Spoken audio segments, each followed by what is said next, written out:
Good evening, students. How are you all? Hope you all are fine. All right.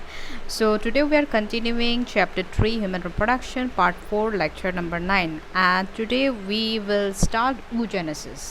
So, oogenesis मतलब formation of ovum and spermatogenesis मतलब क्या था? Formation of sperms. So, ध्यान से सुनो अभी. अगर एक बेबी बनाने हैं तो उसके लिए एक ओवम बनाना चाहिए फीमेल बॉडी में डेवलप हुआ वाला एंड स्पर्म चाहिए जो कि मेल बॉडी में डेवलप हुआ वाला. फिर मेल जो है वो स्पर्म फीमेल बॉडी में डिपोजिट करेंगे थ्रू सेक्सुअल इंटरकोर्स. फिर वो स्पर्म भागते हुए हो जाएगा ओवम के पास in female and then ovum को फर्टिलाइज कर देंगे एंड फर्टिलाइज करेंगे तब वहाँ से बेबी फॉर्मेशन करना भी शुरू कर देंगी. ठीक है, देखो स्पर्मेटोजेनेसिस इन मेल कब शुरू होती है? जब मेल प्यूबर्टी स्टेज में आते हैं, मतलब जब वो 13 इयर्स का होता है उसमें. तो मेल में क्या होता है, हेयर ग्रोथ फॉर्मेशन होना शुरू कर देते हैं, उसका वॉइस डीप होना शुरू कर देते हैं, मतलब तभी उसका प्यूबर्टी स्टार्ट होता है एंड तभी उसका स्पर्मेटोजेनेसिस मतलब फॉर्मेशन ऑफ स्पर्म्स होना भी शुरू होता है. बट oogenesis इन फीमेल कब होते हैं? oogenesis फॉर्मेशन ऑफ ओवम ये आप लोग को लगता होगा कि जब फीमेल प्यूबर्टी स्टेज में आ जाएगी, मतलब 12-13 ईयर्स में से होगी, मतलब जब से लड़की में मेंस्ट्रुअल साइकिल शुरू होगी तब से फॉर्मेशन ऑफ ओवम भी होगी. बट ऐसा कुछ भी नहीं है. ठीक है, ये फीमेल लोग जो है वो लोग ज़्यादा चालाक हैं. ठीक है, वो अपना oogenesis प्यूबर्टी तक रुका के नहीं रखती. ये तो जब वो फीमेल फिटस स्टेज में होती है तब से वो जेनेसिस स्टार्ट कर देती है. ठीक है, जैसे कि यहाँ पे देखो एक मम्मा है, वो प्रेगनेंसी स्टेज में है. ठीक है, तो उसका जो फिटस है फीमेल फिटस है. अभी फीमेल फिटस का दिमाग में चल रहा है कि वो तो ऐसे खाली अभी है माँ का कोप में. ठीक है, तो अब वो सोच रहे हैं कि क्यों ना मैं oogenesis से स्टार्ट कर दूँ, अभी तो मैं खाली बैठे हो. तो जब ये मम्मा का कोख में ही रहती है तभी से फीमेल फिटस से लोग oogenesis करना शुरू कर देते हैं. ये वाइल्ड लग सकते हैं बट यही सही है. ठीक है, तो हम लोग नेक्स्ट देखते हैं कैसे करती हैं. Now we will see the formation of primary oocytes and primary follicle in the female fetus. जो फीमेल फिटस था उसका ओवरी देखो यहाँ पे डायग्राम में मैंने दिया हुआ है. हम लोग जानते हैं कि ओवरी का जो स्ट्रक्चर्स है उसमें होता है cortex and medulla. We have discussed this in the female reproductive system. जो ओवरी का बाहर वाला पार्ट है उसको बोलते हैं कॉर्टेक्स एंड जो अंदर वाला है उसको बोलते हैं मेडुला. कॉर्टेक्स के एरिया में कुछ सेल्स हैं, जैसे कि ब्लैक कलर का आप लोग को डॉट दिखाई रहा है ना, वो वाला है जर्म सेल्स. ठीक है, जो कि डिप्लॉयड है.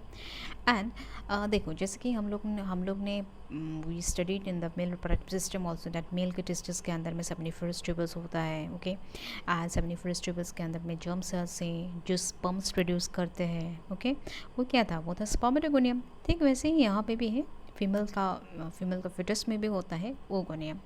ठीक है, जो कि स्टेम सेल्स हैं एंड ये माइटोसिस करना शुरू कर देते हैं फिटल स्टेज में ही. अभी ध्यान से सुनो. नेचर एक्चुअली ये फीमेल फिटस के ऊपर गुस्सा करता है क्योंकि ये तो जस्ट अभी तो पैदा भी नहीं हुआ है, फिर भी ये she is starting this mitosis process. Nature गुस्सा करता है, उसको बोलते हैं माइटोसिस मत करो, लेकिन ये फीमेल फिटस नेचर के अगेंस्ट में जाके ये माइटोसिस कर देती है. फिर प्राइमरी oocyte बना दिया. प्राइमरी oocyte जैसे कि 2n बन गया, जैसे कि आप लोग सेकेंड डायग्राम में देखिए माइटोसिस होने के बाद प्राइमरी oocyte बना दिया. ब्लैक डॉट से ये लोग और सेल्स बना दिया, ब्लू कलर का डॉट वाला वो बना दिया. ठीक है, फिर ये फिटस कम नहीं है, ये और बनाएगा, म्यूसिस 1 भी करने के लिए जा रहा है वो. फिर नेचर और गुस्सा हो गया, अरे ये माइटोसिस तो करा लिया, फिर अभी म्यूसिस 1 भी करने वाले हैं.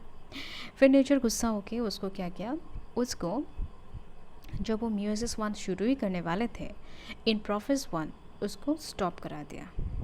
ठीक है, स्टॉप करा दें इन प्रोफेस 1. जैसे कि म्यूसिस 1 का स्टेजेस क्या क्या था, प्रोफेस 1, मेटाफेस 1, एनाफेस 1, टेलोफेस 1. उसके बाद ही होता है म्यूसिस 1 कंप्लीशन. स्टेप्स म्यूसिस 1 का कंप्लीशन होता है, लेकिन यहाँ पे जस्ट शुरुआत में ही स्टार्टिंग जो पॉइंट है in the first step of meiosis 1 prophase 1 में ही स्टॉप कर देते हैं.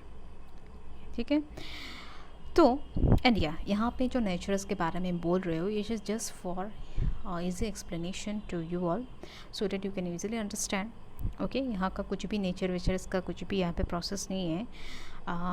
It is of course of some hormonal and chemical reaction जो कि ऐसा होता है। ओके, तो देखो, तो यहाँ पे म्यूसिस 1 में ही, प्रोफेस 1 स्टेज में ही इसको स्टॉप कर देते हैं। ठीक है, फिर फीमेल फिटस को और गुस्सा आते हैं, अरे नेचर ने तो मुझे म्यूसिस 1 भी करने के लिए नहीं दिया। तो यह क्या करता है, ये जो कॉर्टेक्स सेल्स है ना, जो कॉर्टेक्स सेल्स है, इसको छोटा छोटा करके प्राइमरी oocyte के बाहर में उसको सराउंडिंग में उसको बिठा देगा। कॉर्टेक्स को छोटा छोटा करके अपने पास खींच के लाएगा, छोटा छोटा करके ऐसा सराउंडिंग में, जैसे है ना जो प्राइमरी oocyte जो ब्लू कलर के उसका बाहर में जो है ना, उसको ऐसे बिठा देता है। ये पूरा स्ट्रक्चर उसको बोलते हैं प्राइमरी फॉलिकल।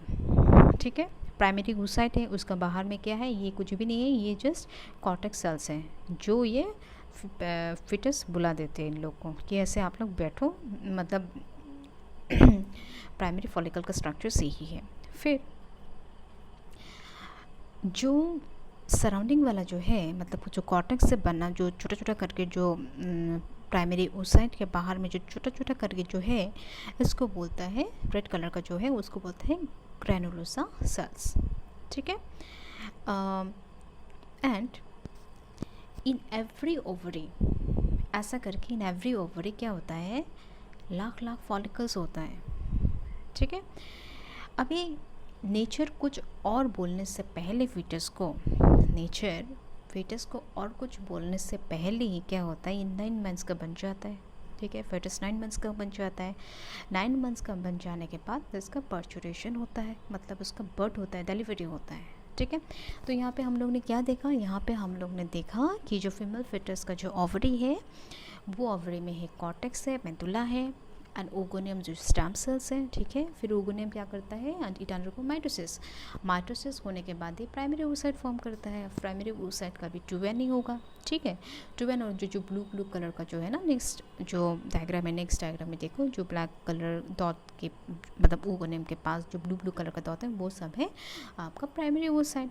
फिर ये फीमेल फिटस फिर अगेन ये क्या करेगा, ये अगेन म्यूसिस 1 शुरू करने ही वाले थे, तभी उसको रुका दिया इन प्रोफेस 1, कंप्लीट नहीं कर पाया ये, प्रोफेस 1 में इसको रुका दिया। रुकाने के बाद ये क्या करता है, ये करता है अपना जो सराउंडिंग में जो कॉर्टेक्स सेल्स है उसको और पास खींच के लाते हैं। फिर क्या करता है, प्राइमरी फॉलिकल बना देता है। एंड ग्रेनुलोसा सेल्स वो हैं जो प्राइमरी oocyte के ऊपर में जो कॉर्टेक्स सेल्स है ना, कॉर्टेक्स सेल जो छोटे छोटे करके जो सराउंडिंग हो रहा है ना प्राइमरी oocyte के बाहर, वो है ग्रेनुलोसा सेल्स। ठीक है, एंड ऐसा करके क्या करता है, फीमेल फिटस का ओवरी में होता है लाख लाख फॉलिकल्स।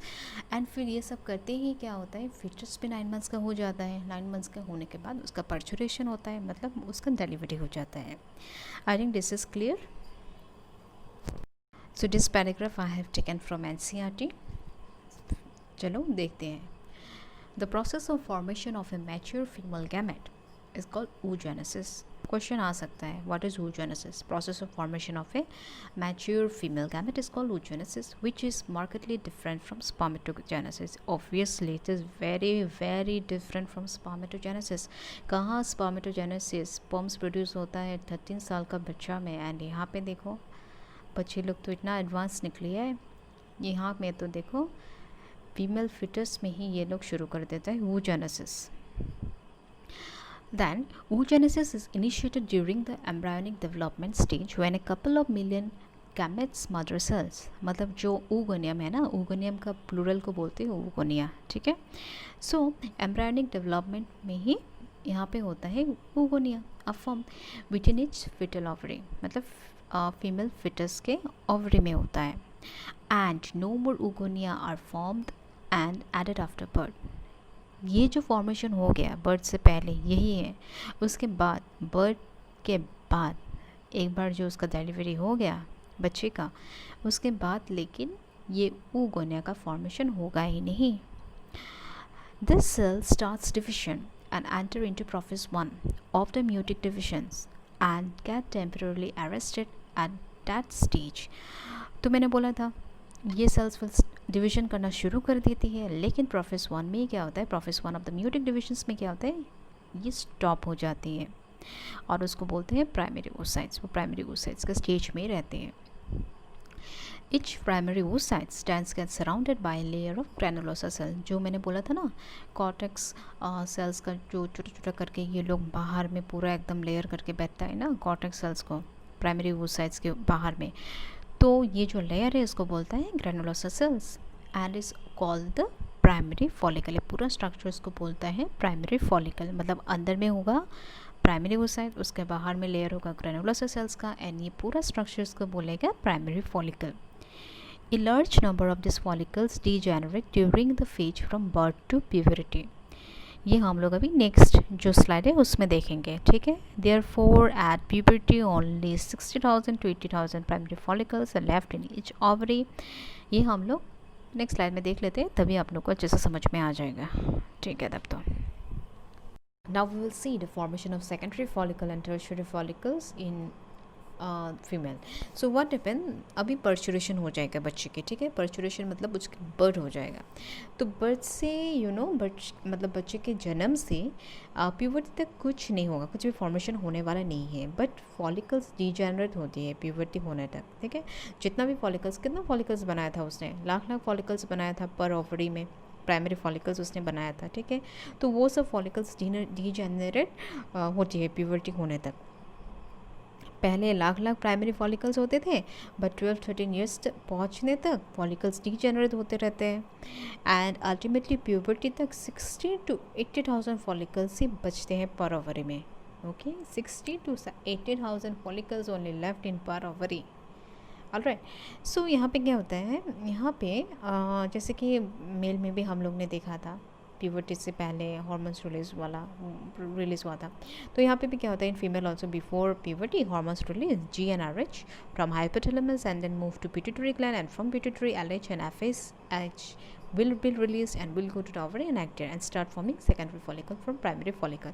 जैसे कि हम लोग ने देखा था कि बच्ची मतलब जब फीमेल फिटस के स्टेज में ही था तभी उसने प्राइमरी फॉलिकल बनाया था, और मतलब और वो क्या स्टेज में था, वो था म्यूसिस 1 प्रोफेस 1 स्टेज में, तभी उसको रुका था, at the time only it was stop. But अभी क्या होगा, अभी ये सेकेंडरी फॉलिकल बनाएगा, लेकिन सेकेंडरी फॉलिकल भी क्या है, सेकेंडरी फॉलिकल भी ये भी म्यूसिस 1 के प्रोफेस 1 के स्टेज में ही है, ठीक है, सेकेंडरी फॉलिकल जो है। तो यहाँ पे जस्ट दो ही चेंज है, एक तो है कि इसमें जो प्राइमरी फॉलिकल में जो ग्रेनुलोसा सेल्स था, यहाँ पे ये मल्टीलेयर्ड बन जाएगा, ठीक है, एंड प्राइमरी oocyte तो वैसे ही रहेगा, एंड देन एक थिका सेल्स बन जाएगा बाहर में।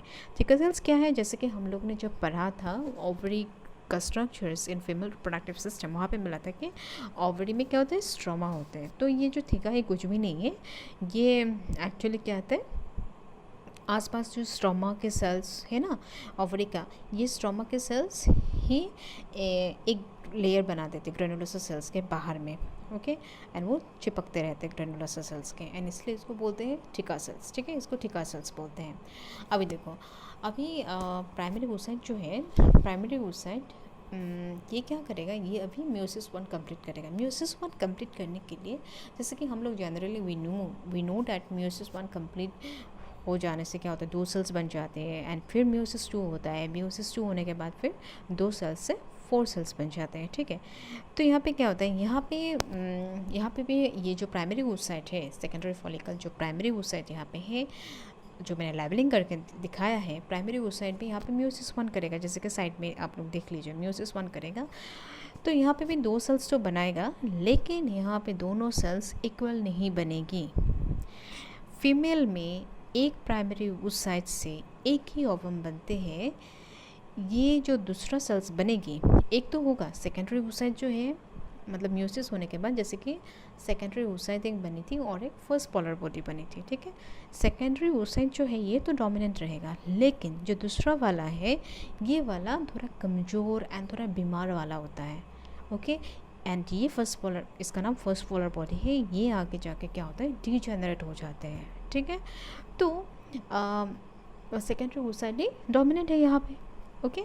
सो टर्शियरी फॉलिकल, तो देखो सेकेंडरी फॉलिकल के बाद अभी म्यूसिस कंप्लीट होगा इन टर्शियरी फॉलिकल। सो टर्शियरी फॉलिकल्स में 2 सेल्स बन जाएंगे, ठीक है, 2 सेल्स तो बनेंगे, लेकिन एक सेल्स डोमिनेंट रहेगा, सेकेंडरी oocytes डोमिनेंट रहेगा, एंड जो फर्स्ट पोलर बॉडी है ये it will degenerate because it's week.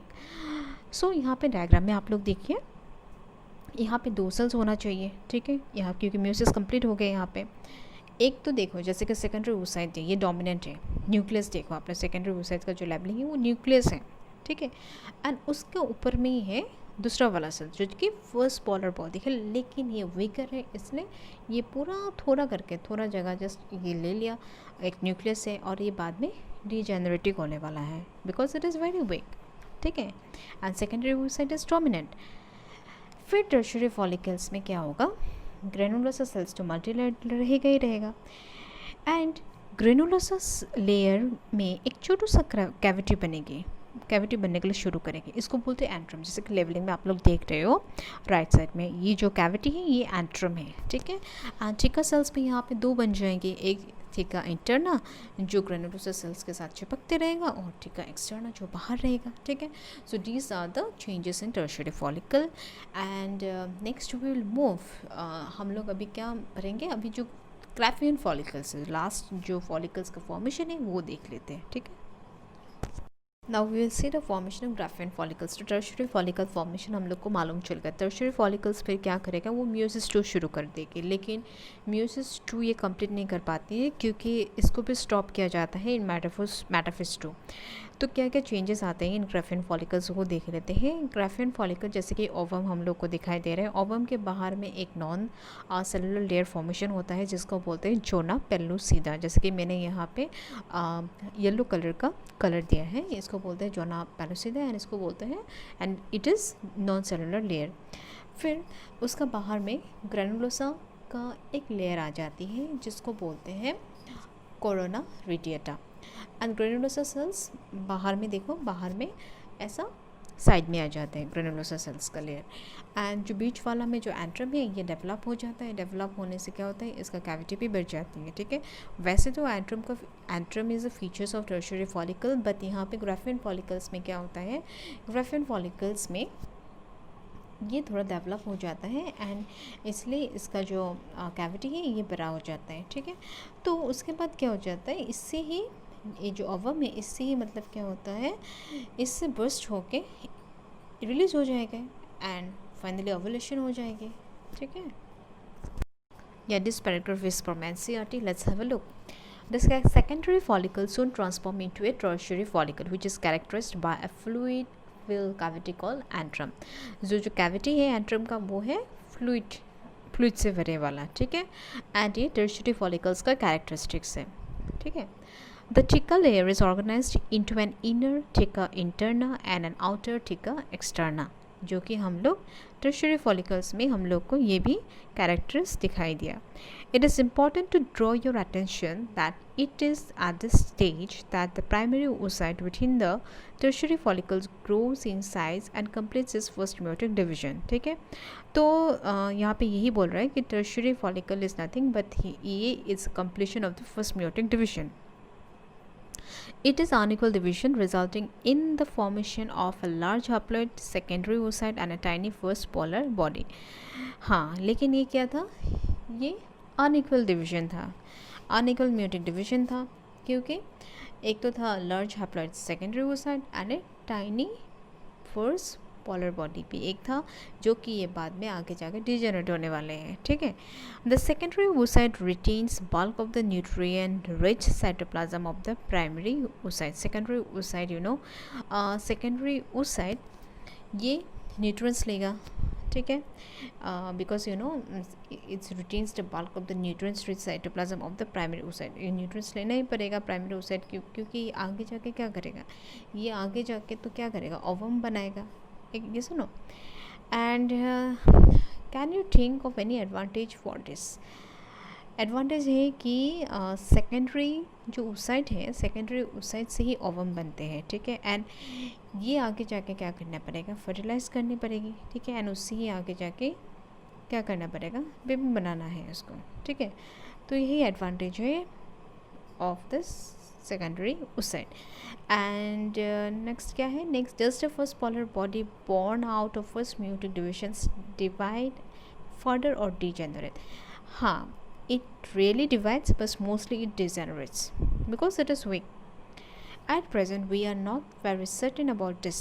The tertiary follicles further changes into the mature follicles. जो ग्राफियन follicles था इसको mature follicles भी बोलते हैं, ठीक है. The secondary oocytes forms a new membrane called zona pellucida surrounding it.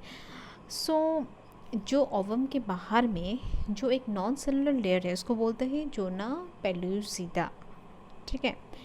और क्या होता है, जब ओवम रिलीज़ होता है उसके साथ ही जोना पेलुसिडा भी रिलीज़ हो जाता है, उसके साथ जो ऊपर में जो ग्रेनुलोसा का लेयर था ना उससे ऊपर कोरोना रेडिएटा ये भी साथ में रिलीज हो जाते हैं, ठीक है. The graafian follicles now ruptures to release the secondary oocyte ovum from the ovary by the process called ovulation. Ovulation का डेफिनेशंस में कभी आ सकते हैं एग्जाम में. तो ये ग्राफियन फॉलिकल्स क्या करेगा, रैप्चर करेगा, मतलब बर्स्ट करके सेकेंडरी oocyte जो ओवम है ना उसको बाहर कर देगा from the ovary by the process. इस प्रोसेस को क्या बोलते हैं, ओवुलेशन बोलते हैं. ये डायग्राम है कैसे फॉर्मेशन ऑफ फॉलिकल्स हुआ था. सो एक्चुअल में क्या होता है, ओवरी में ये सब स्टेजेस है, ठीक है. ये तो ओवरी है, तो ओवरी का क्या होता है, ब्लड वेसल्स होता था, ठीक है. फिर प्राइमरी फॉलिकल कैसे हुआ, टर्शियरी फॉलिकल्स कैसे हुआ, ग्राफियन फॉलिकल्स कैसे हुआ, फिर ओवम कैसे रिलीज़ किया, और जो बच जाते हैं ना उस मतलब वो उस साइड के भीतर मतलब प्राइमरी फॉलिकल्स का वहाँ पे जो भी लेफ़्ट हो गया उसको बोलते हैं कॉर्पस ल्यूटम. मतलब ओवम रिलीज होने के बाद जो रह गया उसको बोलते हैं corpus luteum. Hope it is clear to you all then. Thank you students for attending our classes. Today we have completed oogenesis. Okay then, see you in the next class. Till then, take care and be safe.